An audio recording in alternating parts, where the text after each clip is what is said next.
Hey, what's going on, everyone? Jason, the Overwhelmed Gamer here, and I had the pleasure of sitting down with John Vanderhoef of Ore Body Inc. to talk about his new game, Crater Song, that is available now and will have a physical release sometime soon. But yeah, I hope you enjoy the interview. Check it out.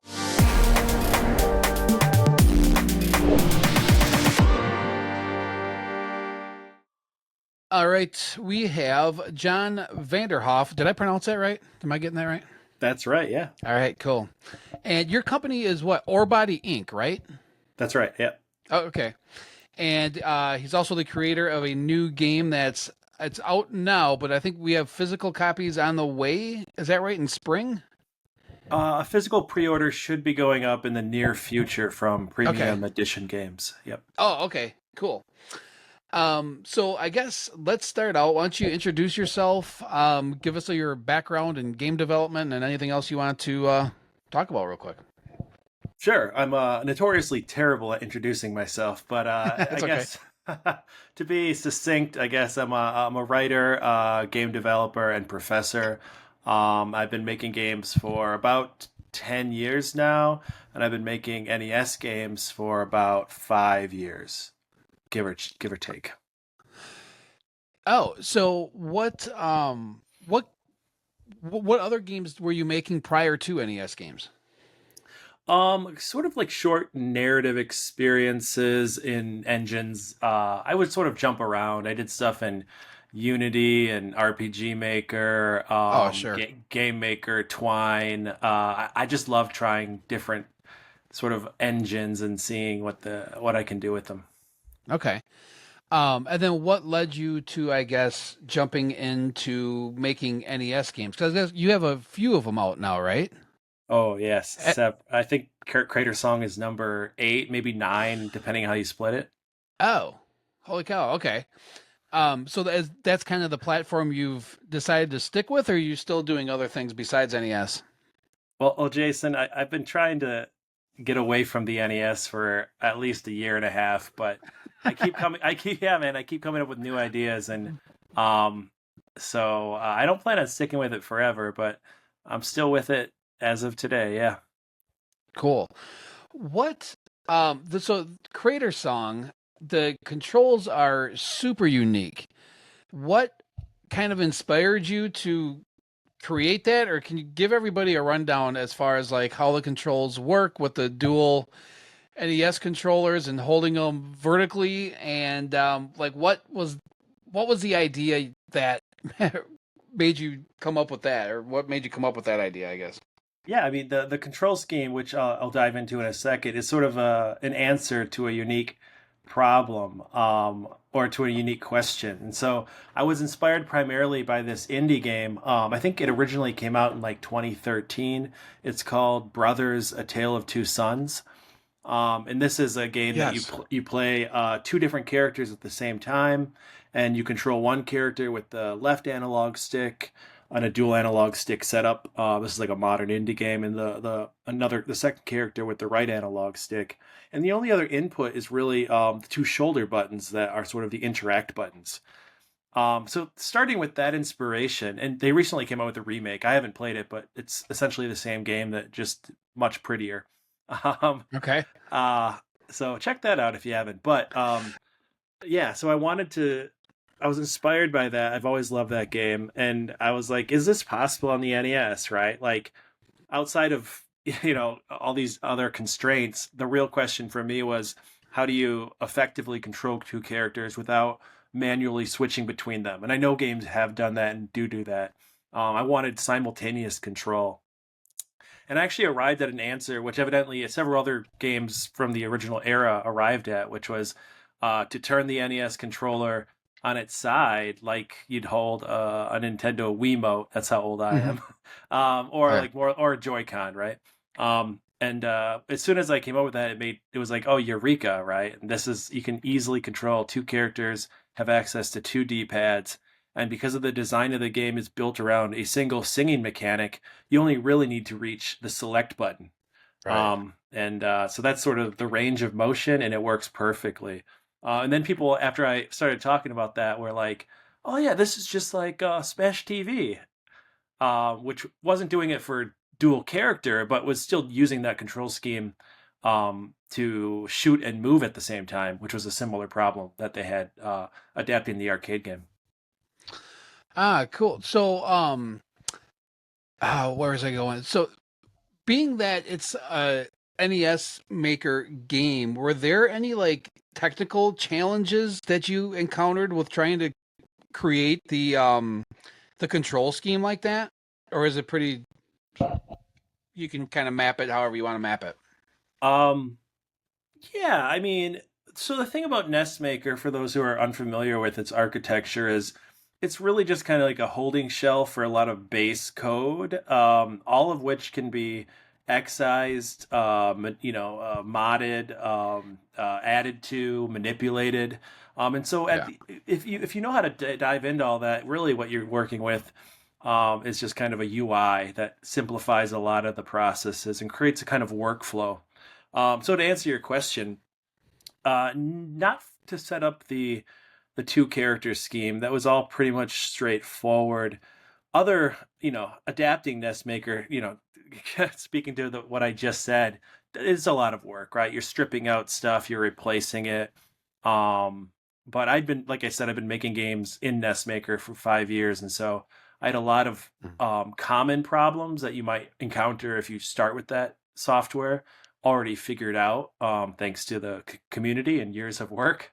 Yeah, yeah. And so there was just kind of new challenges about trying to do some of these things, and frame rate's always an issue, and number of objects on screen, and yada yada. But the control scheme itself, it was like the first thing to come together. Okay. Yeah, it's super unique. I got a chance to play it. I don't know. I played for like 20 minutes or so, and I played it before because I think it was part of the bite off, right? If I'm remembering correctly. Yeah, the entire game came together in like 5 months, but Oh originally wow. I created the essentially what was supposed to be just the game, because I wasn't planning on expanding it, for the bite off back in February of Okay. 2024. Yeah. Yeah, because I remember when I was streaming the all the bite off games before the gaming classic, I had played it and I remember fumbling through trying to figure out the control scheme because I was like, what is going on with this? And then finally figured it out. And then when I got to actually play it more, I was pretty excited to check it out. How long is the game, or how many puzzles are there? Because it seems like there's kind of like the first world is kind of like almost reminds me of like a what am I thinking of? Um I can't think of it right now, but you kind of just back and forth on the overworld, but then you get into the puzzle scenes where you have to control the two guys to either stand on a particular button or go to platforms and sing on the platforms. How like uh, is there an actual ending to the game, or is it just continuous puzzles? Yeah, yeah. There's an ending. So the original bite off demo kept growing beyond my initial expectations, but it was essentially something that could be finished between 20 and 60 minutes, depending on how hard Okay. much you struggled. Um, I'll just back up for a second, speak to the structure that you were kind of outlining, Jason, and it's Yeah. um, each there's in the final game, in the story mode, there's 6 chapters. Each of the first 5 chapters is starts with a sort of obstacle course section where you're sort of avoiding monsters and obstacles in a pseudo 3D kind of setup, and then you have, after that, you have 4 puzzle screens and then a boss screen in the final version. Um, Yeah. and so across the ultimately 6 chapters, again, everyone's different. Like if I speed run it, it's going to take me about 30 minutes. Okay. If you're first time tackling it, I've seen people with their playthroughs between 60 and 90 minutes on story mode. So it's sort of one of those, right? Like first time through, Yeah. maybe an hour, maybe an hour and a half. Once you know what you're doing, you can get through it in 30 minutes. And that was very purposeful, because I'm not using save functionality. And so for me, there's a kind of Oh. a threshold for how long I want something to be, and how long anyone is willing to sit down for something. Um, So yeah, Yeah, that's interesting. So there is no save in the game. not for this one, no. Okay. Um, yeah, because I got to what I'm assuming is the boss battle at the end of the first set of puzzle levels, and I just died right away because you start the level and then the guy comes chasing at you from the right side of Yes, the screen. I was like, yeah. oh shoot, and then he got me, and I was like, okay, well, I have to remember what to do there. So, but yeah, the game is super cool, and I'll definitely get back into it and finish it. But uh, did you run into any like big challenges during development of this? Well, like I said, this is probably the smoothest and fastest of any game I've made in the Huh. last couple of years anyway. And that's because I had a lot of fundamental problems solved. I was just applying them to a new kind of genre, a new set of mechanics. Um, so the major problem was initially the control scheme. Once that was figured out, then it was sort of, can I do everything I want to do in the amount of space I want to do it? And so, yeah, I mean, nothing I would have to share with you would be novel to anyone in Gotcha. NES dev, but it's like, managing like banks and what data is and what banks and kind of just managing how many tiles you can use on a single screen and depending on all different kinds of variables you can manipulate that, but it became the challenge. And then I guess I wanted a section where one of the chapters, the two characters stand on like directional plates to control a third character. um, Oh, and that's something that's really cool. And that third character became really pivotal to for the heart of the story for me, and just like the myth of it all. But so that was kind of fun too. So then it's like not only are you dealing with this unique control scheme, controlling two characters, but now you're using those two characters with on-screen buttons to control a third character. So yeah, I had a lot of fun designing the different thing, and I had so many ideas I had to just leave on the cutting room floor because of the previous problem, which was I didn't want this thing to be too long. Um, hmm. and so to speak into that though, like the story mode maybe 30 to 90 minutes, but then because of that, I added a challenge mode. Um, Oh yeah. yeah, and this essentially allows people who've beaten the story mode to try essentially another, what is it, like 30 screens or something of puzzles, for and Oh again, once your first time through, probably 60 minutes. Um, but then if you're really good, and by that point, if you've already beaten story mode and challenge mode, you can do the challenge mode probably in a speed run of like 35 minutes or something like that. But it like hits the ground running. The story mode has like a whole, that first chapter is very much handholdy. Like yeah. this is kind of how this works. But Yeah. Right. Right. yeah. So, Um, give me an idea of how you come up with the ideas for the puzzles and making each one unique. Like I guess I, I would have a hard time trying to come up with like, okay, we're gonna make the level look like this, and just all the different design aspects that go into making a puzzle game like this. What was your strategy behind that, or did you just start laying out tiles and figuring it out from there? yeah, it all starts with the functionality of the tiles, and for me, the two base tiles essentially. The problem is like be able to you want the player to be able to manipulate both characters independently. So have a tile where they each have to stand on a similar tile, and then it opens up a door, right? So that's the Right. base thing. Then you have the music tile, which recreates the standing tile, but then adds the singing, which is kind of central to the themes and the whole story. Um, Mhm. and so once you have that, you start playing with like, well, how many different kind of combinations can we do with that before it gets tired? And the answer is for those two mechanics alone, not that many, like three levels. And characters and players are like, I probably want to do something else. So then you add enemies, right? A basic like a threat. Yeah. Um, and then you just start piling on. And so by the time you get to like the end of the game where you have uh you add like a lock and key, which is of course like very basic Yeah. game stuff.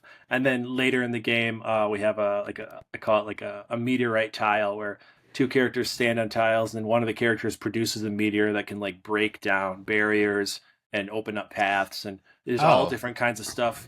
So basically, you add more and more, and so you're able to you think less sort of like visually and just more like what is the first initial thing you want players to do on this map, and then build it out from there. And so by the end, it's like you can put together a unique puzzle in like 10 to 15 minutes. And then it's just about playing the hell out of all of them and making sure, like, is this fun?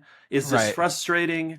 Is Yeah, yeah. this, yeah, is this additive or is this repetitive? It's all these kinds of questions. Yeah, no, I get. So as far as the now, how much of the development did you do? Like, did you do all the graphics? I know that Jordan Davis did the music and sound effects, but did you do the like the graphics and all the dev work just by yourself? So like the backbone of Nestmaker is obviously from Joe Granato and his collaborators, and then Yes. a lot of the other base code I get from the forums, but I also do a ton of it myself. So Sure. there's no part of this game outside of the design, right? And you could even argue like because of inspirations and influences, like even you're not independent there, but there's no part of this game that I'm completely alone in. You could argue design and story. um, Sure. Otherwise I do everything, but I also like a lot of the visual assets I buy on itch.io's storefront. Oh, gotcha. And then Sure. I just manipulate them because believe it or not, NES graphics aren't a big sell on there, but All pixel right. art is, right? And so Yeah. I'm pretty familiar with the NES's constraints, so a lot of the pixel art I get from there and just change it. If there's something I can't find, I'll just do the work and make it myself. Hmm. I don't love that because it slows the process down. Right. And you know that's why some games take 2 years to make. It's like because people are Yeah. doing Yeah. everything bespoke, and that's really awesome.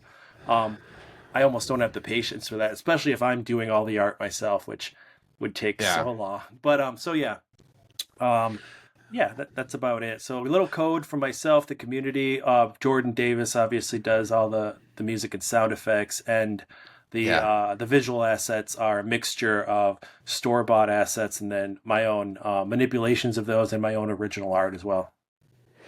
That's really cool. Do you have like a favorite part of the development cycle? Like what, like if you're really heads down working, what do you like doing the most? Is it the creation, the graphics, the story?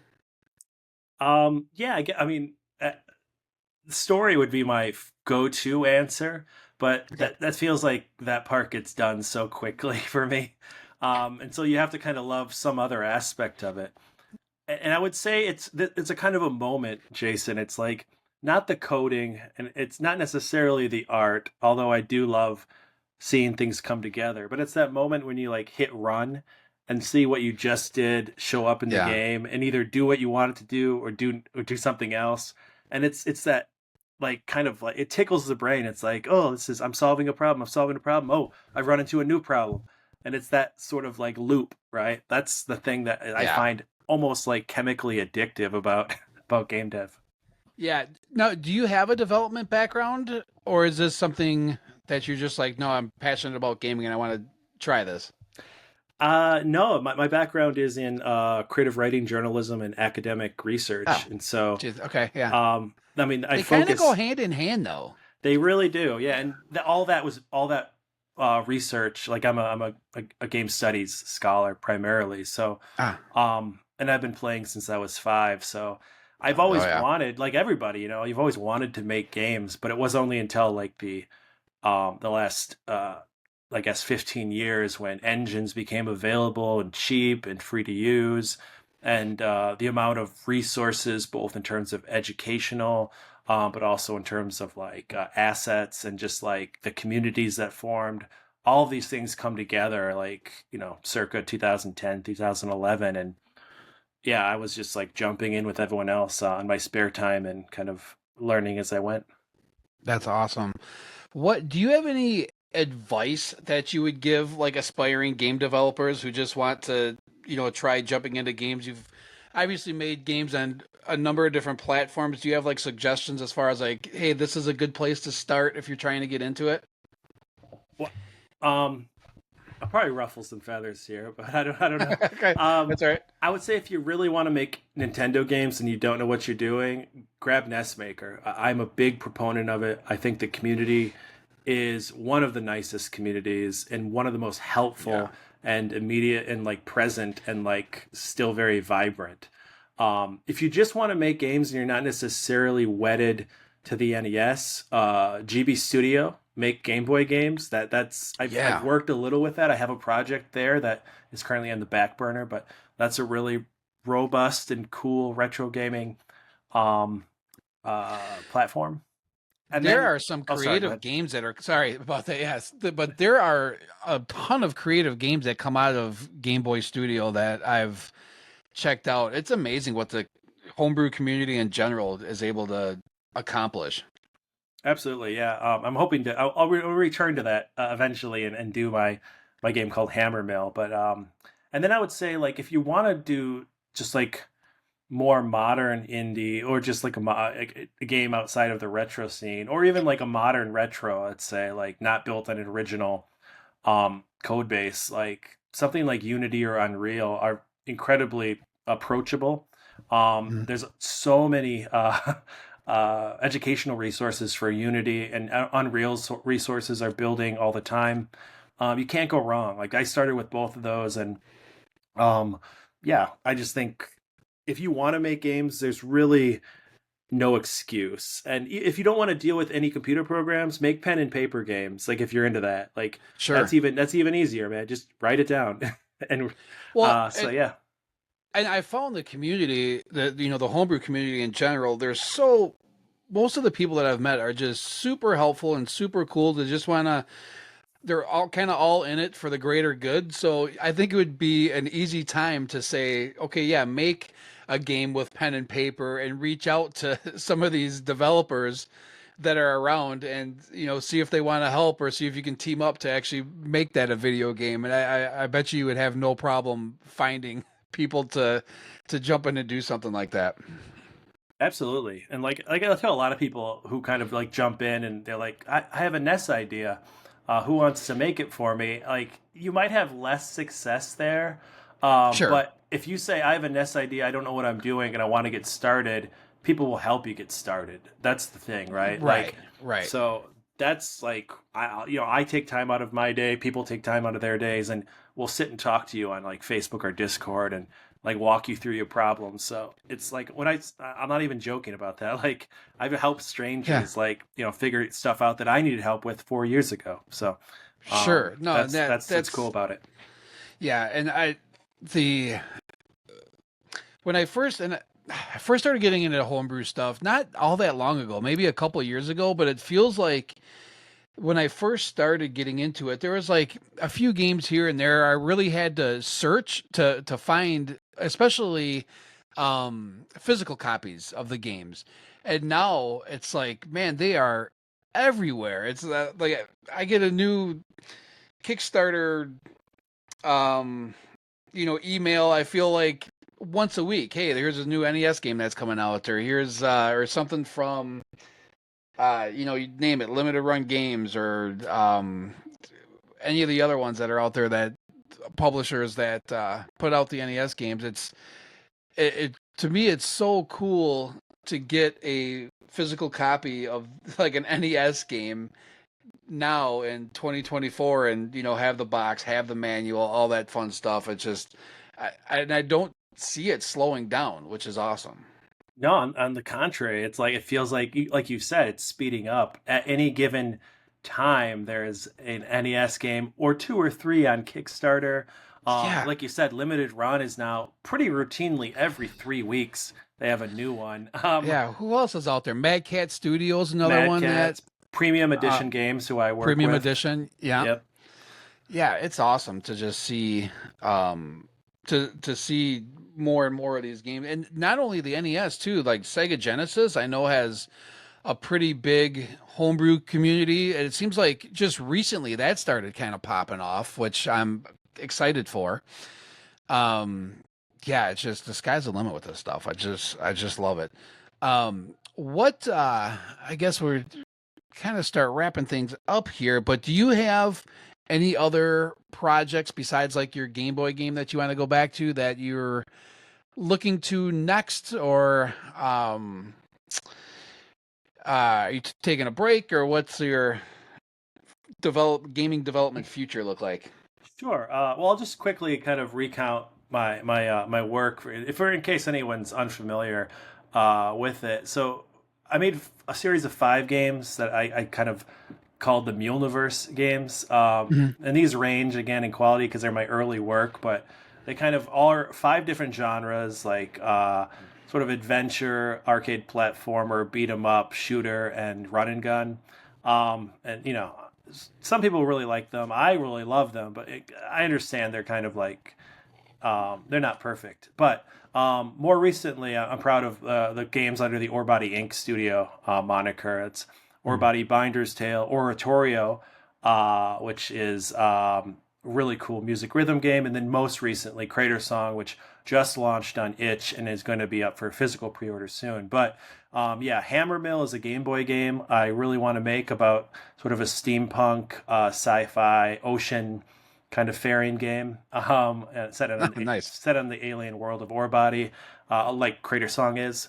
Sure. And then a project I don't really want to speak about now because it's something I'm super excited about, but I don't want to take any shine off of Crater Song. But there's one Yeah. more NES game that Orebody Inc. is going to do, and it's a genre I've never done before, and it's super cool, and it's I guess I'll just say it involves kaiju, which I'm a huge fan of, giant Okay. monsters, Yeah. Yeah. and yeah, I'm gonna probably show it off maybe late this year, early next year, but Oh, um, very cool. yeah, you can follow Orebody Universe on X/Twitter, or any other social media platform, Orebody Inc. If you want to keep up with that.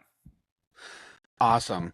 All right. So I guess last kind of has nothing to do with anything, but what is your favorite NES game of all time? Oh man, these are the hardest questions, right? Right. Like, You could give. Let's do like a top three, I guess then, all because right. I couldn't list just one. One game that always has a special place in my heart, and I just replayed it recently, so I know it still kicks ass, which is Chrysalis. I haven't played. Okay, I haven't played that one yet. It's on the Oh, it's great. list. I would recommend. I played the I think it's the Game Boy Color DX version of it, which fixed some Oh, okay. lingering bugs from the NES version, but it's essentially outside of a cut like camera and like frame ratio, the same game. Either one is great. So Chrysalis is great. Um, oh man, God, they're all so good. I really love. Speaking of homebrew, Battle Kid, and probably I'd pick Battle Kid 2 out of those games. Okay. It's Uh, super, really, really difficult, but it's also really generous with save points, and so it's sort of oh. like throwing yourself against a wall to get through like 1 or 2 screens, saving and then repeating that process for like 3 to 9 hours. Um, I love it. It's just like that's the my introduction to really NES homebrew. The first Battle Kid and Nice. Battle Kid 2, like 12, 13 years ago. Man, if I just had it, I mean, I'll probably just throw out one randomly. I mean, Mario Brothers 3 is always Sure. great. Contra, um, yeah, Contra. these Yeah. kind of things. Some of the, Nice. yeah, I'll say Rekka. If you haven't played Rekka, you should check it out. It's like a No, I sort haven't of, played that. it wasn't widely released. In modern like NES homebrews out of shmups out of Japan are doing similar things, but Yeah. it came out in like the early '90s. I think it was only at like special conventions or competitions, and it's like a crazy Oh. shooter that shouldn't exist on the NES. But Recca, yeah. All right. Cool. Yeah, I'm actually I'm in the process of trying to collect the entire licensed US NES set because I don't like money apparently. Um but yeah, it's been kind of fun, and I've been playing the games as I get them, the ones that I haven't played on stream. So like right now I'm playing Adventure Island, which is That's right. I saw that. um yeah, I was not prepared for what I was getting myself into with that game. I did not know how difficult it was going to ramp up to be, but I haven't having a blast with it, so it's cool. Um, yeah, I guess anything else you want to get out, plug before we wrap Um, up? I'll just say, like, if for whatever reason you're listening to this podcast and you don't play games on old hardware, Yeah. um, you can check out Orebody Inc.'s games, Orebody Binder's Tale, Oratorio, and Crater Song on Steam. Oh, cool. You can wish list those and wait for a juicy sale. And the Steam versions also come with like Rumble and like achievements, and like it's really cool to see these modern things applied to what is the base NES game, running Yeah. through a proprietary emulator. So yeah, that's one another way to check this stuff out. Now, and you know, I'm not the only one doing that. A lot of really cool NES homebrew games are also on Steam, so you could check them out. Like Skate Cat, Yeah, which yeah. I think you've recently covered. Yeah, I played Skate Cat. I love that game. Skate Cat was great, and that's on Switch and Steam and everything at this point now. It's That's right. fantastic to see these homebrew games fighting homes on modern consoles or platforms, which is super amazing. I think you've already said it, but give out all your information one last time as far as where can everybody find you, get your games, all that kind of stuff. Yeah, I mean the best place to get the games is currently is itch. It's itch.io. I don't know, / John Vanderhoef. I forget what the actual, but if you look up Orebody Inc. and Itch, you'll find it, or Crater Song and itch.io. Otherwise, the best place to keep up with me is via X/Twitter at Orebody Universe. And then Cool. we're also on every other platform under the moniker Orebody Inc., I think is what we're called. Cool. Cool. All right. Well, I think that's going to do it. Thanks so much for joining me. And yeah, this was fun. We'll get it out everywhere, and all of the links and everything will obviously be in the show notes and everywhere else that I post this interview. So yeah, that's it for this one. Thanks again, and we'll see you later. Thanks so much. Hey, thanks so much for checking out the interview. And if you like what we're doing here, please consider liking, subscribing, leaving a comment, all that fun YouTube stuff that you do. So anyway, thanks again. Until next time. Late.